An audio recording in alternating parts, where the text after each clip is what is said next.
오늘부터는 사회적 거리두기 3단계가 적용되어서 예배를 드리게 됩니다. 여러분들 불편하시더라도 방역 수칙을 잘 따라주시고 함께 해주시기를 바랍니다.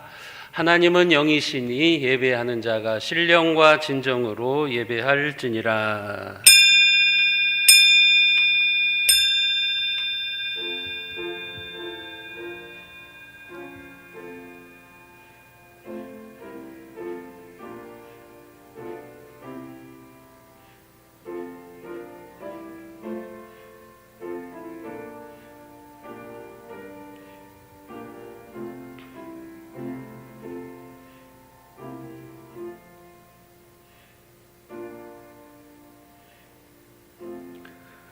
우리에게 향하신 여호와의 인자하심이 크시고 여호와의 진실하심이 영원하미로다.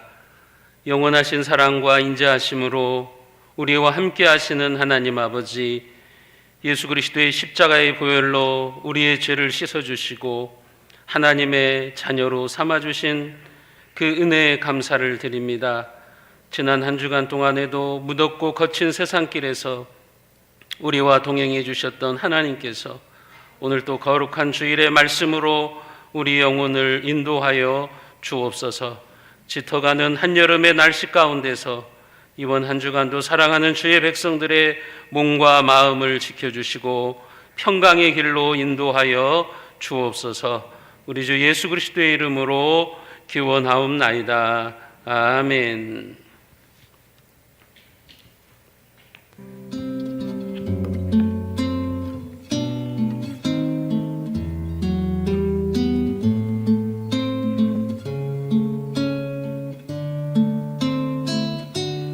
주보여 날 정결케 하고 주보여 날 자유케 하니 주 앞에 나 예배하는 이 시간 나의 모든 것을 주께 드리네.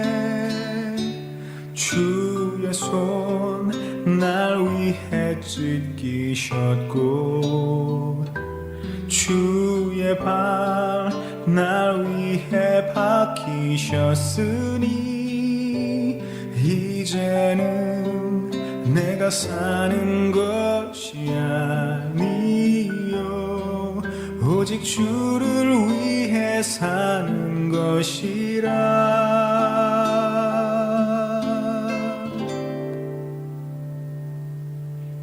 주의 손에 나의 손을 포개고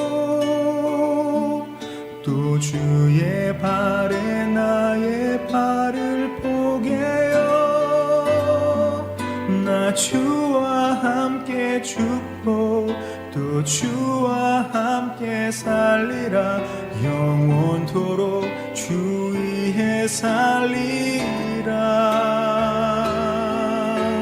주의 손에 나의 손을 포개고 또 주의 발에 나의 발을 포개어 나 주와 함께 죽고 또 주와 함께 살리라. 영원토록 주 위에 살리라. 주 위에 살리라.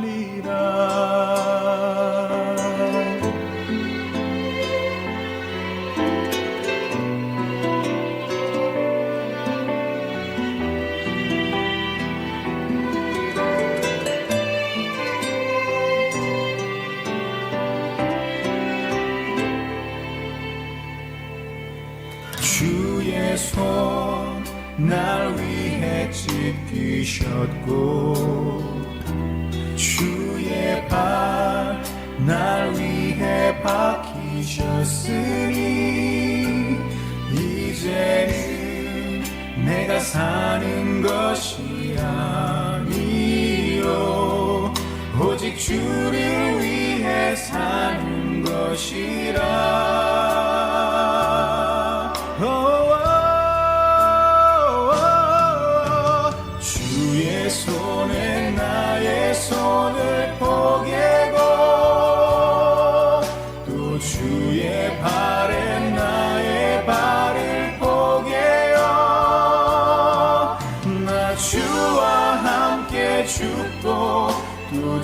주와 함께 살리라 영원토록 주 위에 살리라 주의 손에 나의 손을 포개고 또 주의 발에 나의 발을 포개어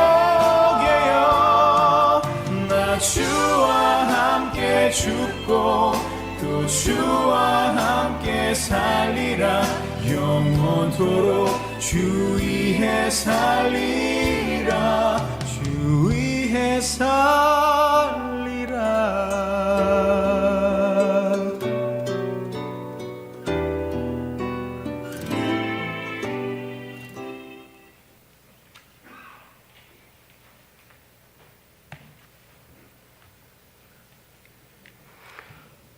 참 좋으신 우리 아버지 하나님, 오늘도 감사합니다.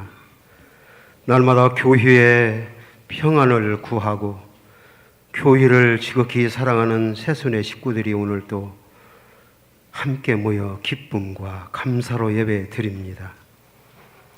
계속되는 무더위와 코로나 전염병으로부터도 우리를 지켜주셔서 감사합니다. 하루하루 숨을 쉬며 안전하게 사는 것, 모든 범사가 하나님의 은혜입니다.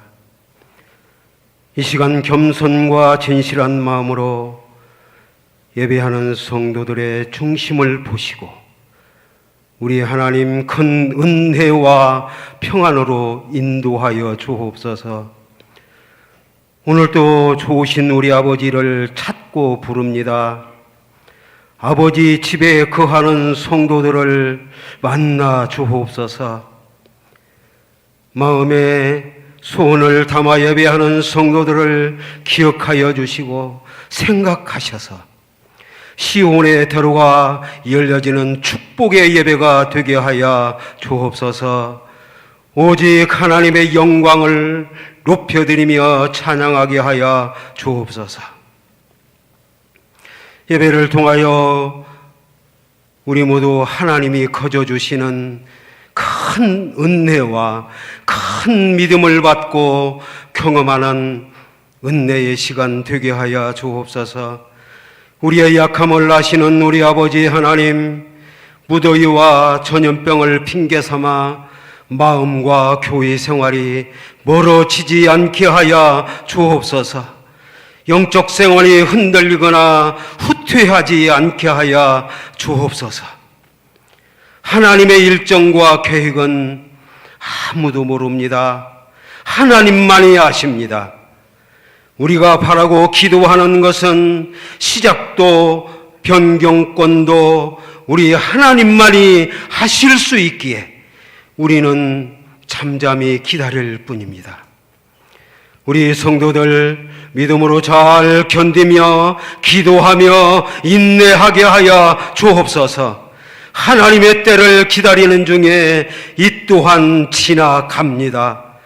풀무는 금을 연단하듯이 우리는 믿음을 연단받고 있습니다. 더 큰 환난의 때를 준비하기는 기로 삼고 우리 모두 감사와 섬김으로 성숙하는 교회가 되게 하여 주옵소서.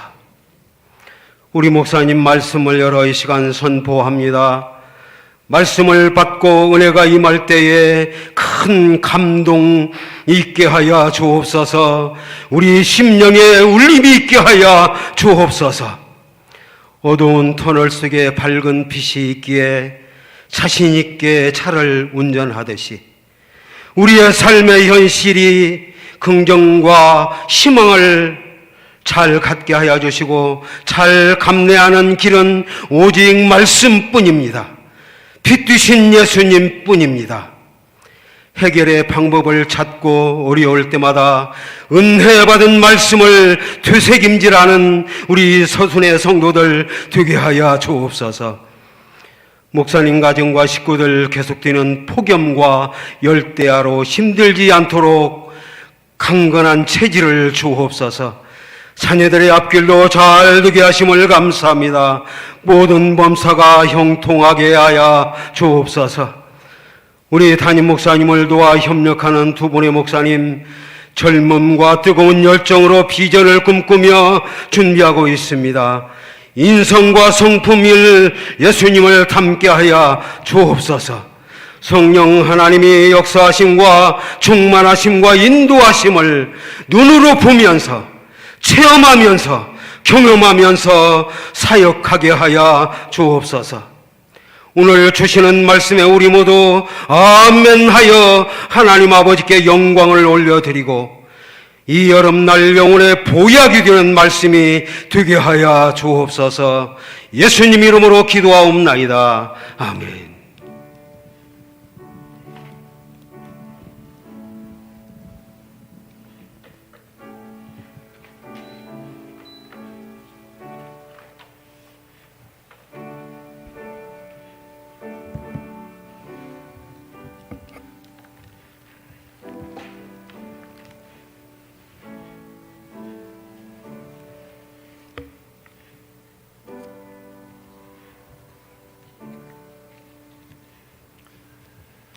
정성껏 준비한 예물을 하나님 앞에 봉헌합니다.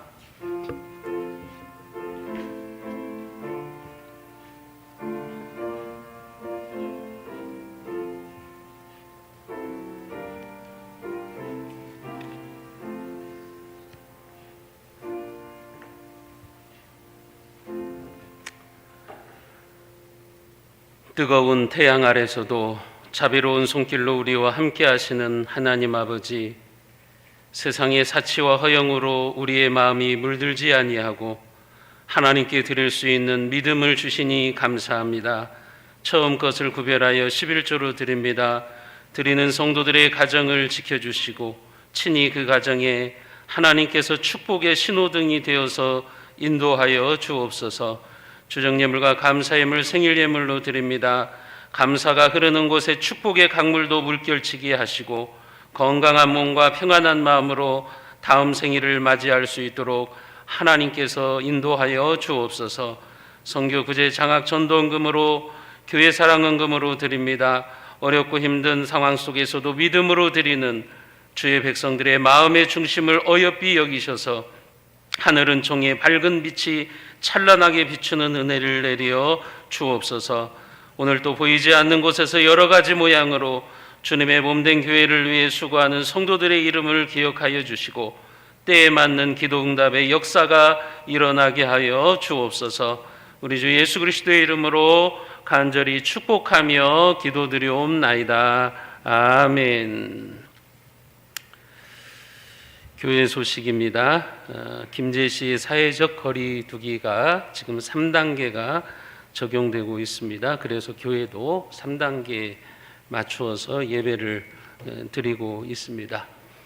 교계가 열심히 노력을 해서 이제 4단계가 되어도 이제 100명 이상의 교회에서는 최대치 이제 99명까지 이제 예배를 드릴 수 있게 되었습니다.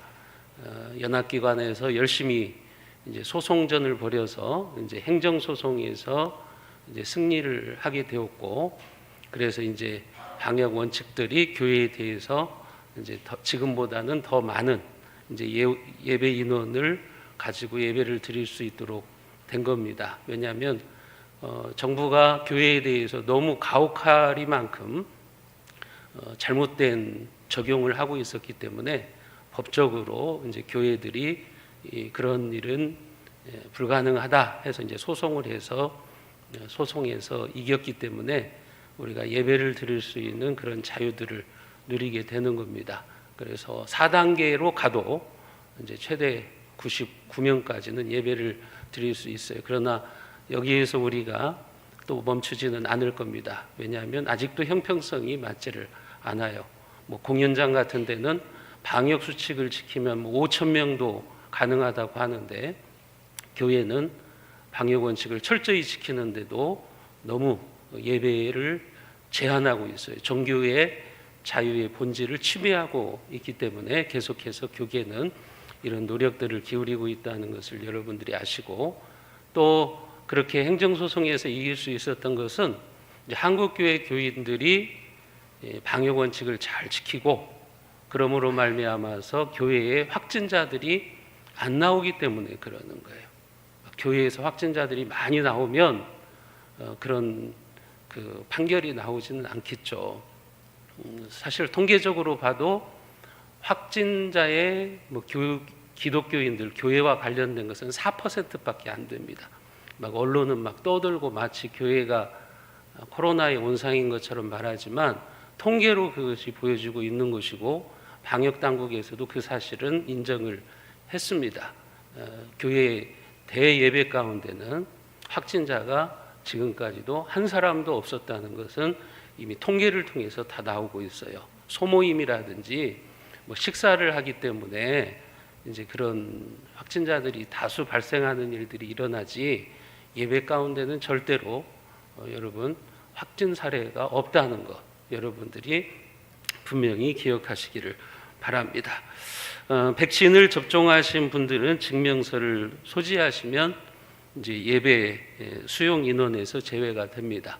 여러분들이 오늘 예배 들어오실 때 이제 백신 접종하신 분들에게는 딱지를 붙여주셨을 거예요. 이제 그런 분들은 이제 예배 이 제한 인원에서 빠지게 되는 겁니다. 그래서 더 많은 분들이 예배를 드릴 수가 있는 거예요.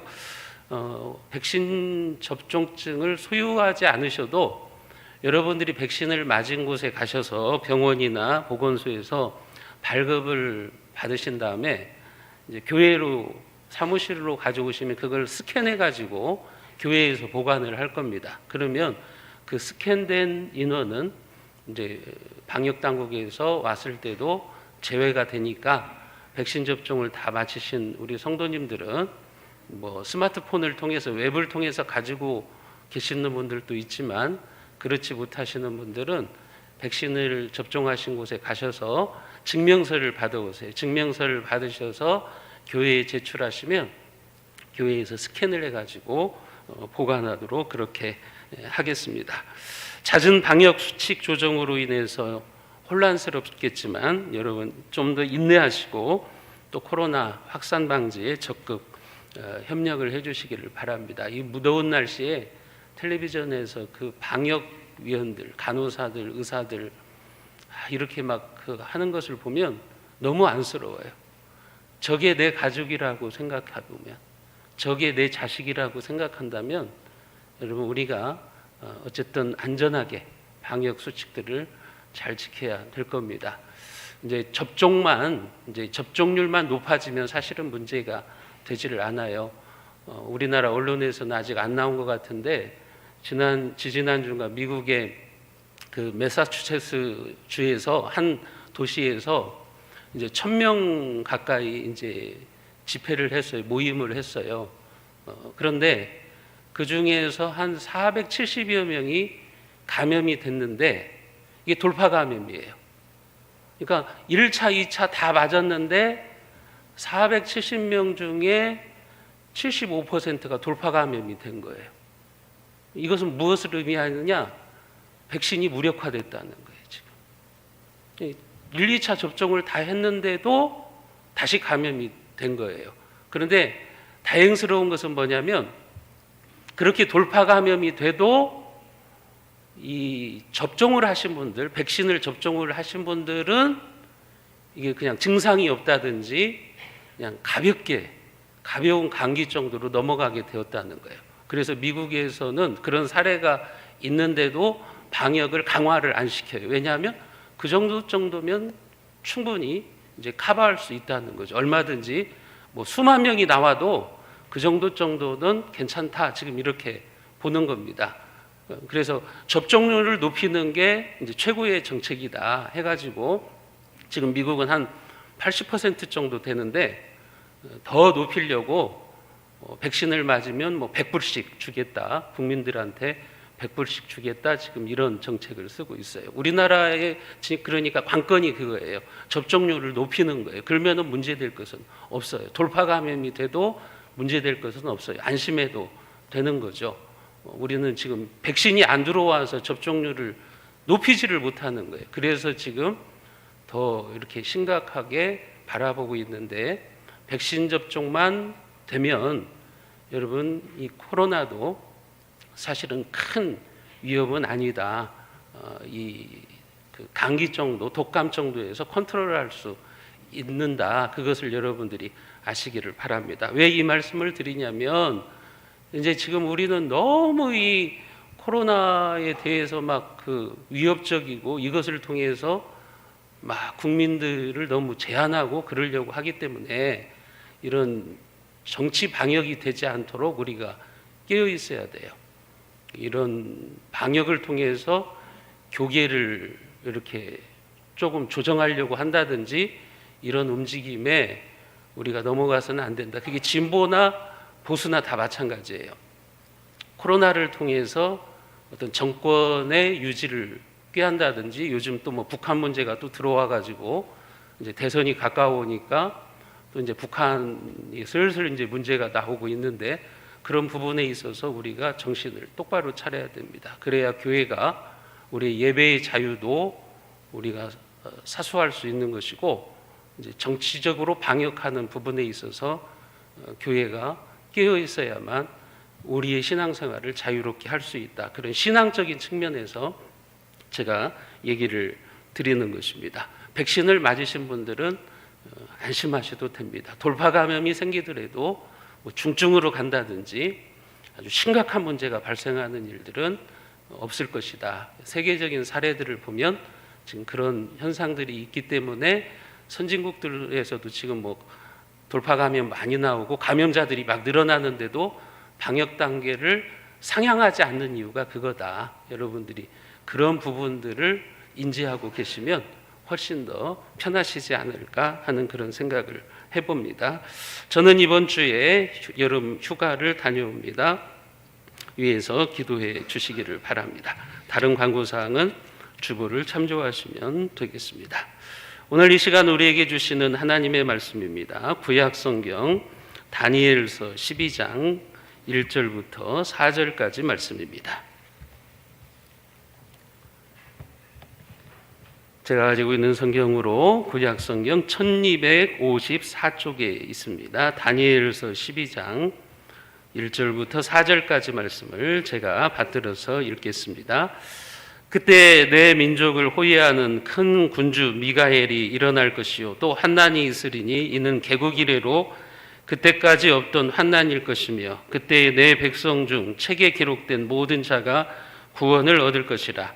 땅의 티끌 가운데 자는 자 중에서 많은 사람이 깨어나 영생을 받는 자도 있겠고 수치를 당하여 영원히 부끄러움을 당할 자도 있을 것이며 지혜 있는 자는 궁창의 빛과 같이 빛날 것이요 많은 사람을 옳은 대로 돌아오게 한 자는 별과 같이 영원토록 빛나리라. 다니엘아 마지막 때까지 이 말을 간수하고 이 글을 봉합하라. 많은 사람이 빨리 왕래하며 지식이 더하리라. 아멘. 옆에 분들한테 이렇게 인사하십니다. 마지막을 바라보며 현재를 삽시다. 인사합니다. 마지막을 바라보며 현재를 삽시다. 마지막을 바라보면서 현재를 사는 것이 그리스도인들의 종말론적인 삶이라고 말합니다. 우리는 항상 끝을 전제하고 살아가는 것입니다. 그래서 우리는 세상의 권력이나 세상의 힘을 무서워하지 않아요.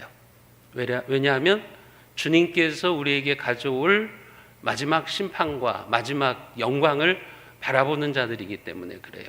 그리고 우리가 그렇게 마지막을 현재로 끌고 와서 현재를 성실하게 또 믿음으로 살아가는 것, 그것이 바로 우리가 종말을 준비하는 것입니다. 무엇이든지 시작이 있으면 끝이 있는 겁니다. 인간이 태어날 때가 있으면 반드시 죽을 때가 오겠죠. 그것을 이제 개인의 종말, 개인적 종말 이렇게 이야기를 합니다.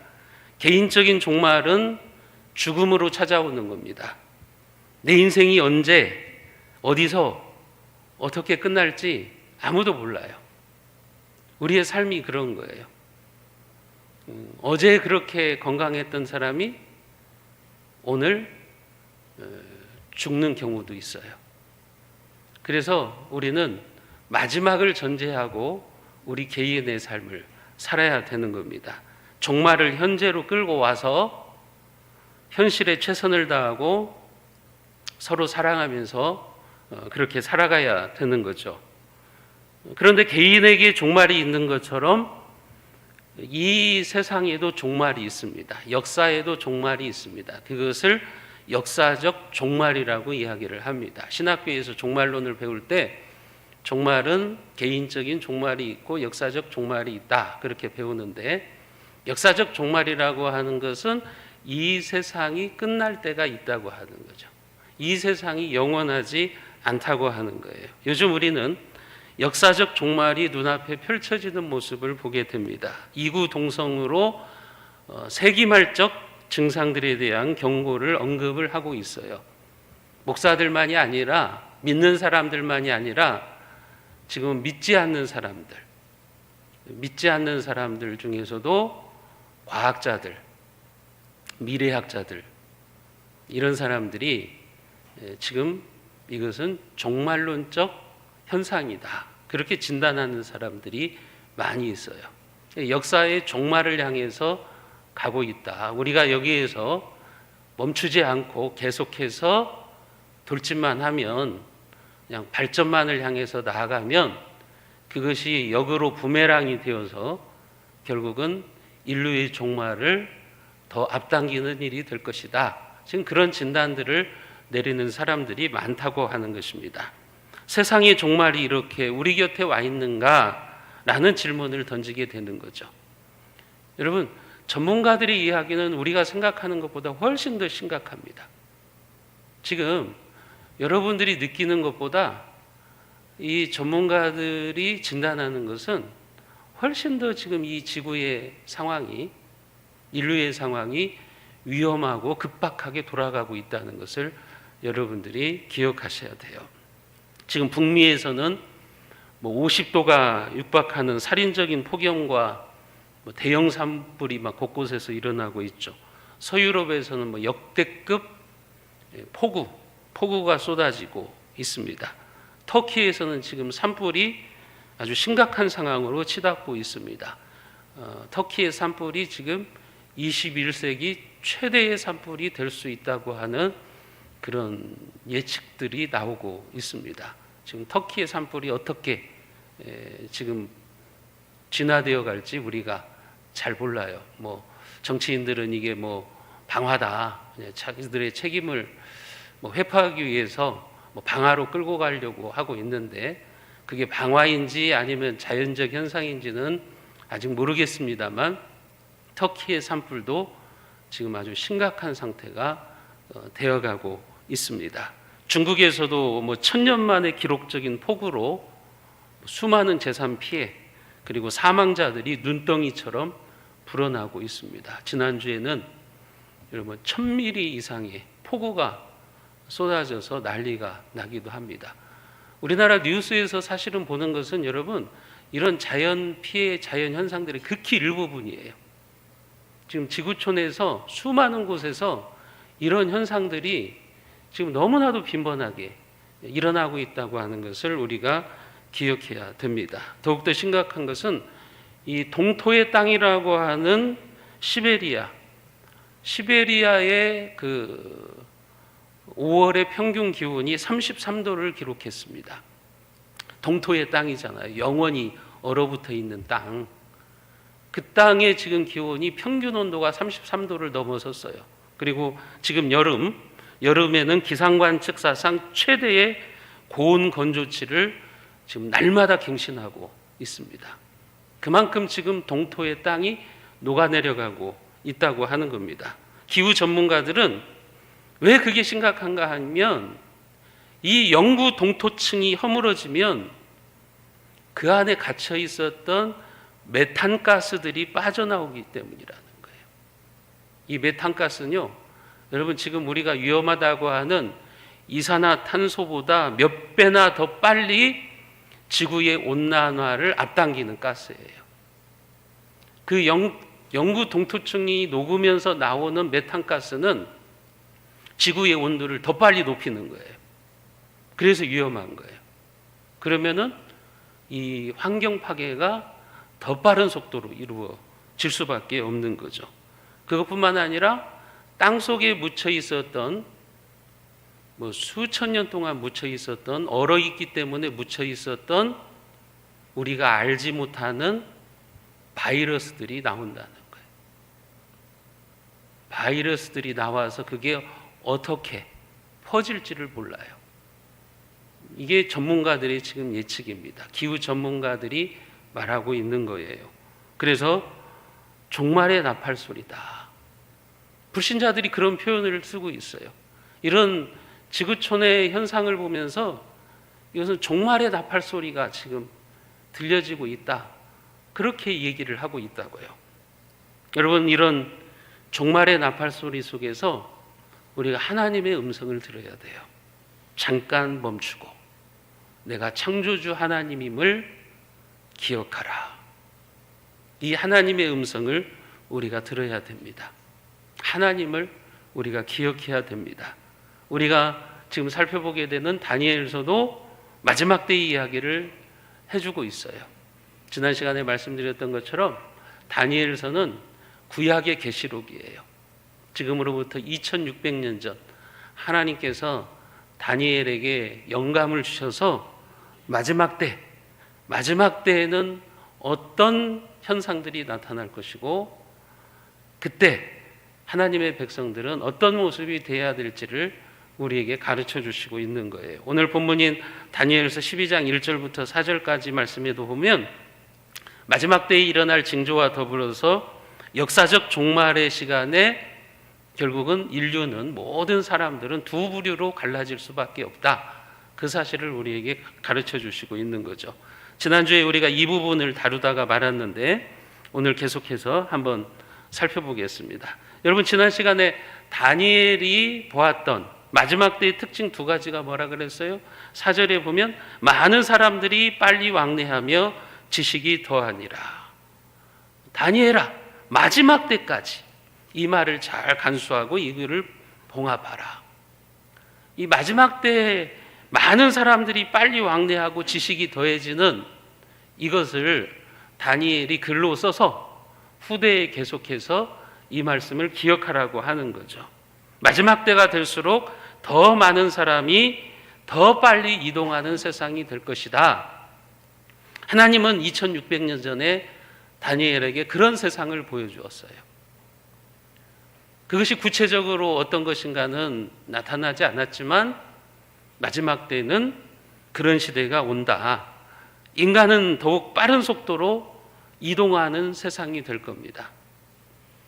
전 세계를 누리게 될 거예요. 여러분, 지금 여러분들이 살고 있는 시대는 과거에 100년 전에 우리 조상들이 누렸던 것보다 훨씬 많은 곳을 이동을 하는 거예요. 100년 전에 외국에 가는 일은 평생 없죠. 평생 외국에 갈 수가 없는 거죠. 그러나 오늘 우리는 마음만 먹으면 얼마든지 더 많은 지역으로 갈 수가 있어요. 더 빨리 갈 수 있는 그런 시대가 되어버린 거죠. 요즘 미국에서는요, 이 초음속 여객기 경쟁이 치열하다고 그럽니다. 그래서 2029년이 되면, 지금 2029년에 초음속 여객기를 상용화시키려고 지금 하고 있다고 그래요. 이 초음속 여객기가 어느 정도냐 하면 우리나라 인천공항에서 뉴욕까지 5시간이면 돌파합니다. 지금은 15시간이 걸려요. 그런데 초음속 여객기가 나오면 그냥 5시간 만에 가버리는 거예요. 얼마나 빨리 이동을 하는 겁니까? 그런데 그거보다 더 빠른 것들이 나올 수도 있어요. 마지막 시대는 그런 시대라는 거예요. 그러니까 많은 사람들이 빨리 이동하는 것은 이건 종말론적 현상이에요. 마지막 때가 될수록 그런 일들이 더 많이 일어나게 된다고 하는 거예요. 그것은 편하고 좋은 일이죠. 인간에게는 편하고 좋은 일인데 역작용도 만만치 않는 거죠. 지난 시간에 말씀드렸던 것처럼 예전에는 지구의 어느 지역에서 바이러스가 생기면 그것이 몇 달, 몇 년이 걸리는데 또 그 지역에서만 바이러스가 생겼다가 끝나는데 지금은 하루면은 지구 반대편에 와 있는 거예요. 순식간에 그런 바이러스가 퍼질 수도 있는 거예요. 그게 빠른 이동수단이 우리에게 가져오는 거죠. 여러분, 코로나 바이러스가 지금 그랬지 않습니까? 유럽이 처음에는 그냥 안심하고 있었잖아요. 뭐 중국에서 나타난 코로나 바이러스, 그건 동양에서나 생기는 거지, 우리는 안전해 하다가 결국은 유럽이 작년에 초창기에 그것 때문에 얼마나 고통스러워 했습니까? 지금 그런 세상이 되어버리고 말았다고 하는 거죠. 종말의 때는 시간과 공간에 압축이 나타나는 거예요. 압축 현상이 일어나는 거예요. 예전에는 막 몇 달 걸리던 것이 지금은 막 1시간 만에 이루어지는 거예요. 공간도 압축이 일어나는 거죠. 그런 현상들이 이제 종말의 시대의 현상이다라고 하는 거예요. 두 번째는 지식이 더해지는 시대라고 그랬습니다. 지금도 인터넷을 통해서 얼마나 빠른 속도로 지식의 양이 폭발적으로 늘어나고 있는지 몰라요. 그러나 앞으로는 더 빠른 속도로 지식이 더해질 것입니다. 그것이 가능한 이유는 인공지능 때문에 그런 겁니다. 여러분, 인공지능은 지금 스스로 딥러닝 기술을 통해서 스스로 학습하고 추론하고 진화해 나가고 있어요. 인간이 예전에는 데이터와 자료를 넣어줘야 했었는데 지금은 데이터와 자료를 넣어주면 그냥 스스로 학습을 해버려요. 스스로 진화를 하는 거예요. 그렇기 때문에 지식량이 폭발적으로 늘어나요. 이게 상상할 수 없을 정도로 지식의 양이 늘어나게 되는 겁니다. 이 인공지능 전문가들의 중론에 의하면 2045년이 되면 인류 전체의 지능을 초월하는 인공지능이 나온다고 이야기를 합니다. 21세기 에디슨이라고 불리는 레지워드 레이커즈 와일이라고 하는 사람도 그렇게 이야기를 합니다. 2045년이 아마 그 중심점이 될 거다. 인공지능의 지식이 계속해서 늘어나다가 2045년이 되면 인류 전체의 지능을 초월하는 인공지능이 나오게 될 것이다. 그것이 무엇을 말하냐면 이 인류 전체, 이 세상 모든 사람들의 지능이요, 컴퓨터의 CPU 하나 이기지 못한다는 거예요. 그런 세상이 오는 거예요. 그런데 그 전인 2035년부터 앞으로 이제 십몇 년 후부터는 인공지능에 의한 전문직 대체가 본격적으로 시작된다고 봐요. 한 50%, 30%로 이제 전문직이 다 바뀌는 거예요. 그 기준이 2035년. 그래서 준비를 하셔야 돼요. 지금. 이 인공지능에 의해서 지배를 받는 사람도 나올 것이고 인공지능을 지배하는 사람도 나올 거예요. 그런데 인공지능의 지배를 받는 사람은 전문가들은 그렇게 말합니다. 거의 난민의 수준의 삶을 살게 될 거다. 지금 우리가 보는 난민 수준의 삶을 살게 될 거다. 그만큼 이제 격차가 생기는 거예요. 반면에 어떤 사람은 부를 창출해내요. 어마어마한 부를 이제 이루게 되는 거예요. 인공지능 때문에. 결국은 이 두 부류로 나눠진다는 거예요. 인공지능을 활용하는 사람과 인공지능의 지배를 받는 사람. 인류는 이렇게 나눠질 수밖에 없다고 하는 거죠. 왜 그 시기를 2035년에서 45년 사이로 잡고 있냐면 이 시기에 양자 컴퓨터가 상용화될 것이기 때문에 그래요. 지금도 양자 컴퓨터가 나와 있는데 양자 컴퓨터가 아직 상용화되지는 못했어요. 여러분, 지금 우리들이 사용하는 노트북이라든지 데스크탑 같은 것들이 60년대, 70년대에는 그 정도의 기능을 하려면 집 한 채의 크기의 컴퓨터가 필요했어요. 예전에 컴퓨터들 보면 막 건물 한 채잖아요. 막 집 한 채 크기의 컴퓨터잖아요. 그런데 지금 그것이 우리는 노트북 하나로 들어와 있다고요. 그래서 상용화된 거예요. 그런데 2035년에서 45년이 되면 이제 양자 컴퓨터가 상용화돼요. 지금은 양자 컴퓨터가 어마어마하게 이게 큰데 그 시대가 되면 양자 컴퓨터가 상용화되는데 양자 컴퓨터의 이 능력이 어느 정도 되냐면 지금도 슈퍼컴퓨터 하면은 어마어마한 기능을 가지고 있죠. 근데 이 슈퍼컴퓨터가 뭐 예를 들면 뭐 알파고와 같은 그런 뭐 컴퓨터가 10억 년에 걸쳐서 계산할 것을 1분 만에 끝내버려요. 10억 년의 정보량을 1분 만에 처리해버리는 거예요. 그러니까 양자 컴퓨터가 어느 정도 수준인지 아시겠죠? 제가 요즘 인공지능에 대한 책을 보면서 야, 이건 지금 내가 상상하는 거하고는 정말 다른 세상이 오겠구나. 그런 생각을 해봅니다. 인공지능 전문가들의 그 책을 보면서 이건 내가 지금 그 전에도 상상은 하고 있었지만 그것보다 훨씬 초월하는 세상이 십몇 년 후에는 오겠구나. 이런 생각이 지금 들어요. 어떤 측면에서 보면 참 무섭죠. 여러분, 무서운 세상이 올 수도 있는 거예요. 유엔의 미래보고서 2045에 보면요, 유엔의 미래보고서에서는 아예 이렇게 예측을 합니다.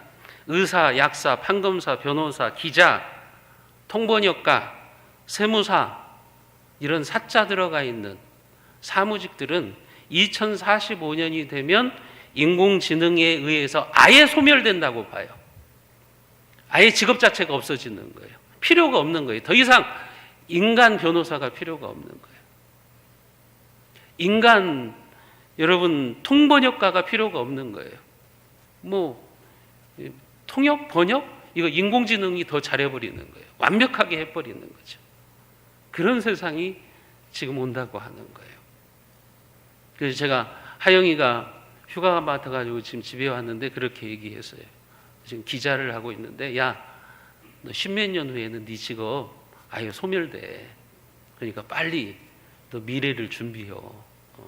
지금 너 십몇 년 후에는 어떤 세상이 될지 모르니까 네 직업은 가장 먼저 없어질 직업 중에 하나니까 빨리 너 준비해라.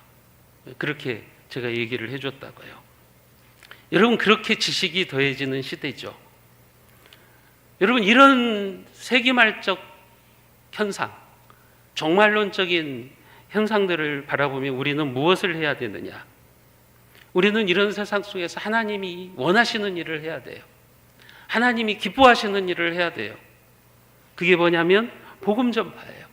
오늘 다니엘서 12장 3절에 보면 지혜 있는 자는 궁창의 빛과 같이 빛날 것이요 많은 사람을 옳은 대로 돌아오게 한 자는 별과 같이 영원토록 빛나리라.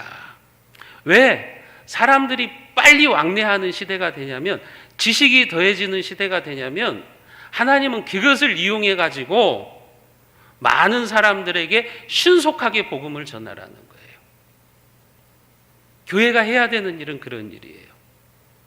이 편리해진 세상, 빨라진 세상, 이런 세상 속에서 우리가 넋놓고 가만히 있지 말고 많은 사람들을 옳은 대로 인도하는 복음 전파자의 삶을 살으라는 거죠. 선교하라는 거죠. 땅끝까지 복음을 전하라는 거죠.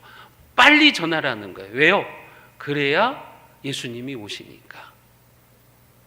그래야만 하나님 나라가 완성되니까 그러는 거죠. 우리가 꿈꾸고 있는 하나님의 나라가 이루어지니까 그러는 거예요.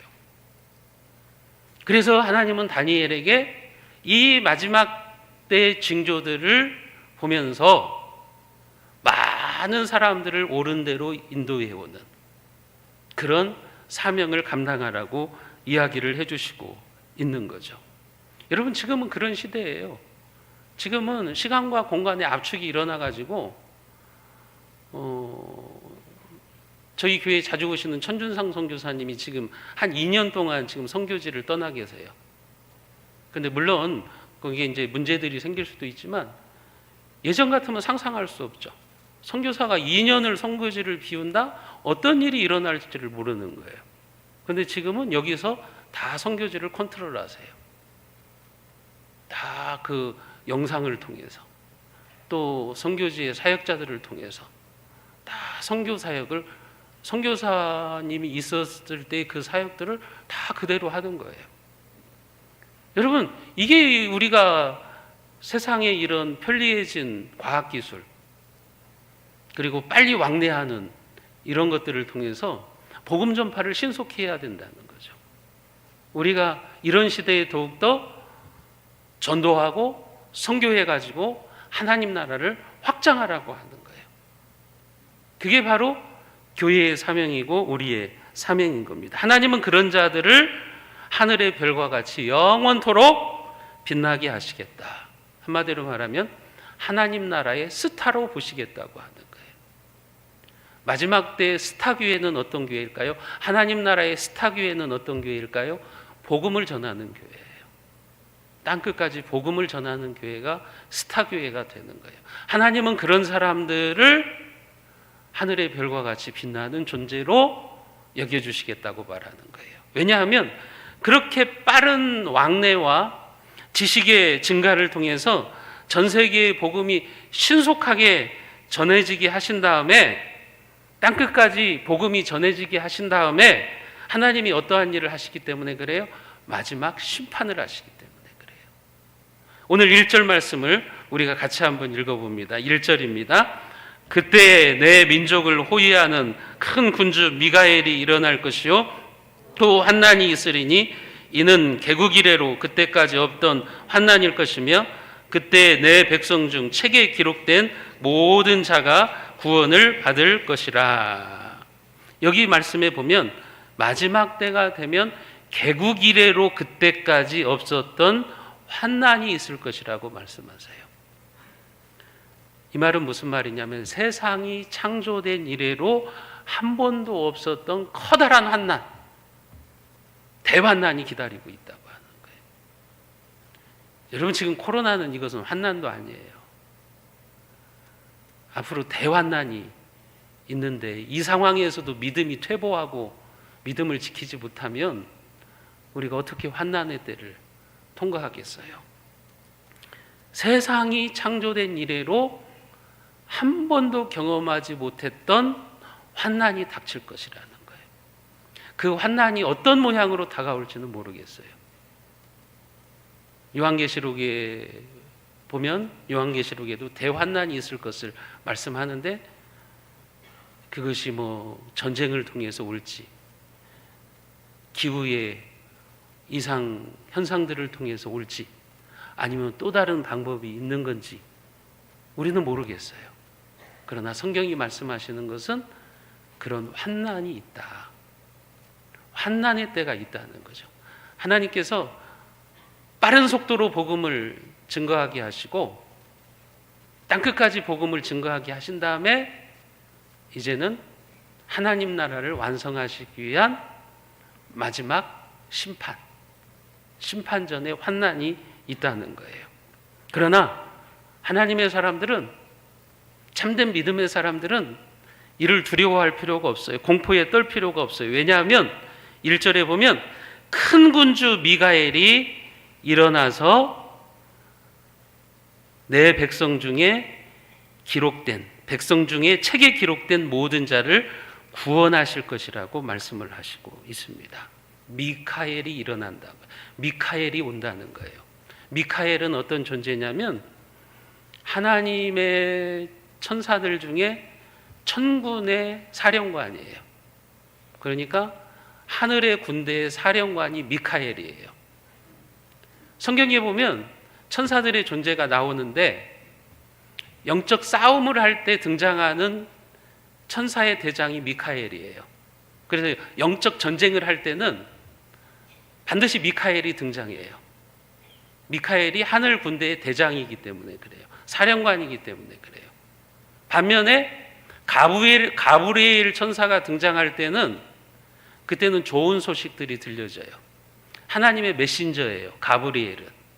그래서 예수님의 탄생을 예수님의 부모에게 고지해 주는 천사가 미카엘이에요. 세례 요한의 가브리엘이에요.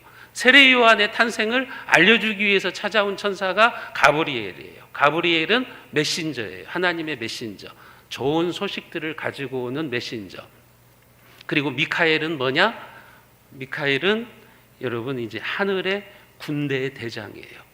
왜 올까요? 왜 미카엘이 오는 거예요? 하나님의 백성들을 보호하려고.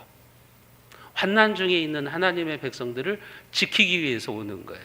하나님께서 미카엘을 보내주실 것이라고 하는 거예요. 그래서 참된 믿음의 사람들은 대환난 중에서도 지켜주시겠다, 보호해주시겠다, 지금 그런 약속을 하고 있는 거죠. 그때 어떤 일이 일어나는 겁니까? 2절에 보면 땅의 티끌 가운데에서 자는 자 중에서 많은 사람이 깨어나서 영생을 받는 자도 있겠고 수치를 당하여서 영원히 부끄러움을 당할 자도 있을 것이며, 땅의 티끌 가운데 자는 자들이 깨어난다, 많은 사람들이 깨어난다는 것은 뭐예요? 죽은 자들이 깨어난다는 거죠. 부활이죠. 부활의 역사가 일어난다는 거예요. 부활 사건이 일어난다는. 그래서 두 부류로 갈라지는 거죠. 영생을 받는 자와 영원히 부끄러움을 당하는 자. 결국은 둘 중에 하나예요. 영벌이든지 영생이든지. 모든 인류는 이렇게 둘로 나눠지는 거예요. 지금 빠른 속도로 사람들이 왕래하고 지식이 증가해서 그때 교회는 많은 사람들을 옳은 대로 인도하는 일을 해야 돼요. 우리 그리스도인들의 사명은 복음을 전파하는 거예요. 그런 종말의 징조들을, 사인들을 빨리 알아채고 우리들은 복음을 전하는 사명을 감당해야 돼요. 그럴 때 그런 자들은 하나님께서 지키시고 보호해 주세요. 미카엘을 보내셔서 그들을 지켜주시고 하나님 나라의 스타처럼 여겨주시겠다고 하는 겁니다. 그런데 그 판단의 기준이 뭐냐? 영생과 영벌의 판단 기준이 뭐냐? 생명책이에요. 1절에 보면 그때 내 백성 중 책에 기록된 모든 자가 구원을 받을 것이다. 책이 있는데 이 책에 이름이 기록된 자는 구원을 받는다는 거죠. 미카엘을 보내서 하나님께서 대환난 중에서도 그를 지켜주시고 보호해주시고 그리고 그에게 결국은 영생을 선물로 주시겠다고 하는 거예요. 그래서 이 책에 이름이 기록되지 않으면 영벌이에요. 영원한 지옥인 거죠. 영원한 멸망인 거죠. 그러니까 결국은 인류의 역사는 두 부류로 갈라지는 거예요.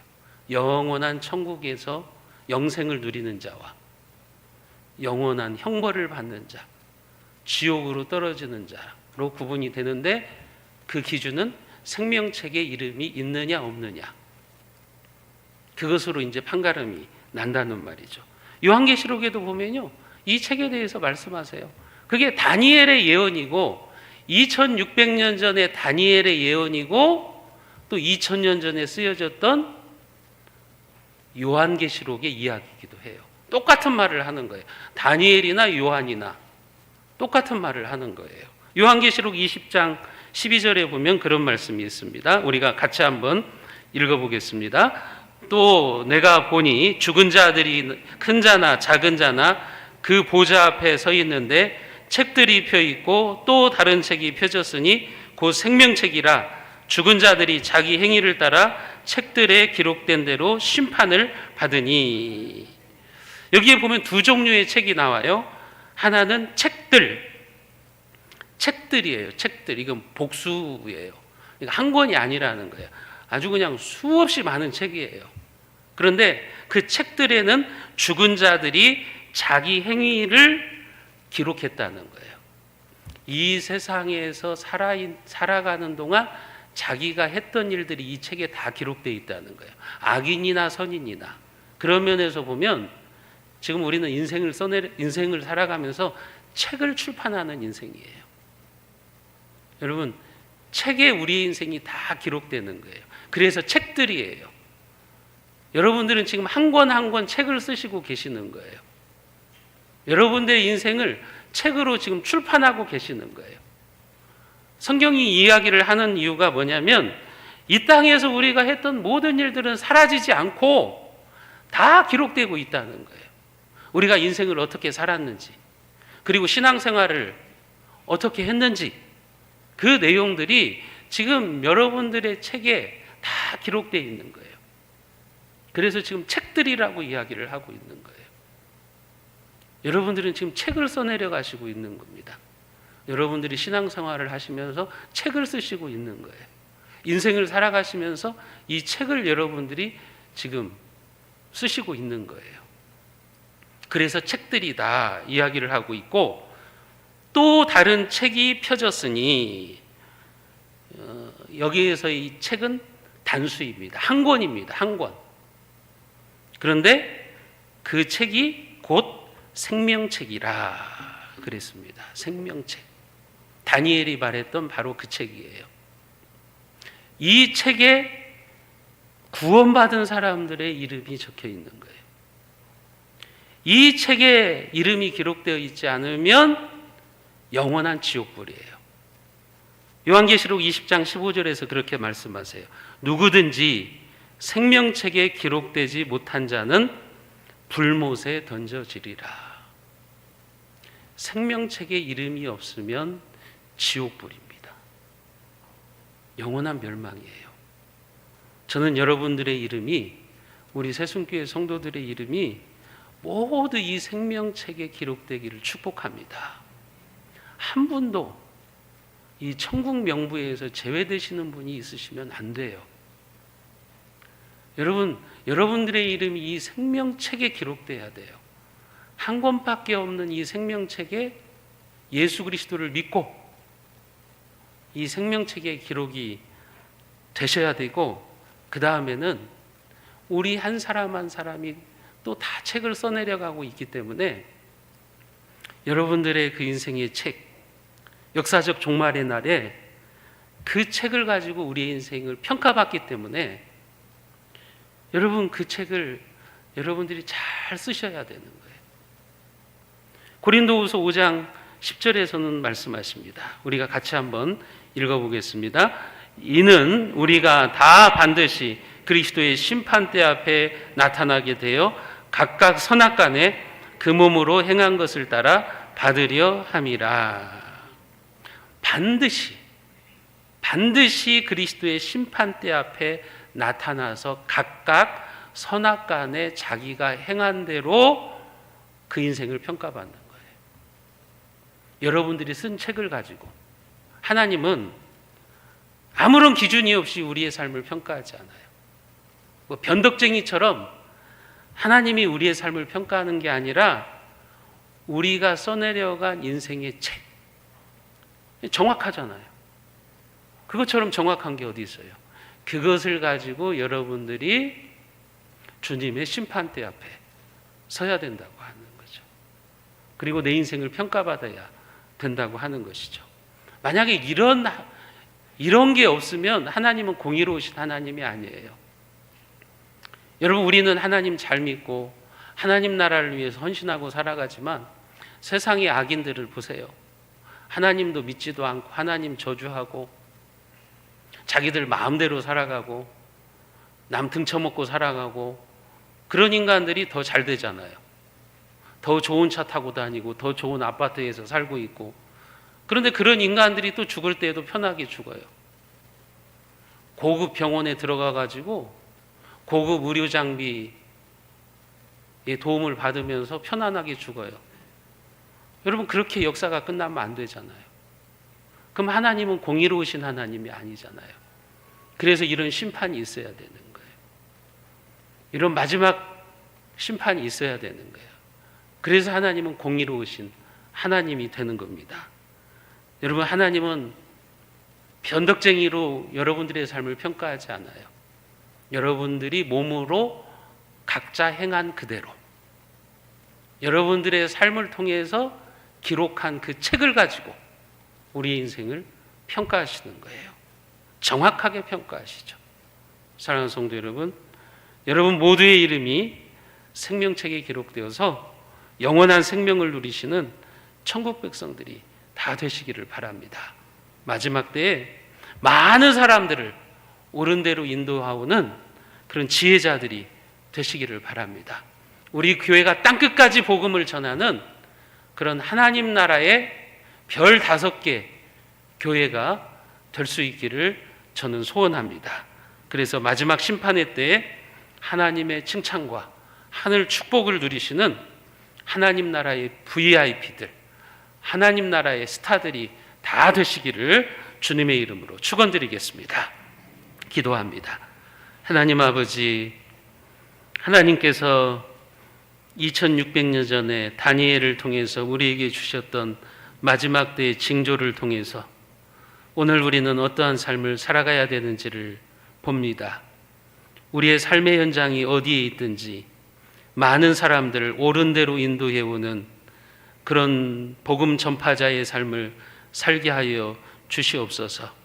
내가 장사를 하든지 사업을 하든지 무엇을 하든지 하나님 나라의 복음을 증거하게 하시고 하나님 나라의 지혜자로 살아가서 영원한 생명책에 우리의 이름이 기록되게 하시고 마지막 때 하나님께서 우리에게 주시는 하늘의 영광과 하늘의 축복을 누리는 우리 세순의 모든 가족들이 되게 하여 주옵소서.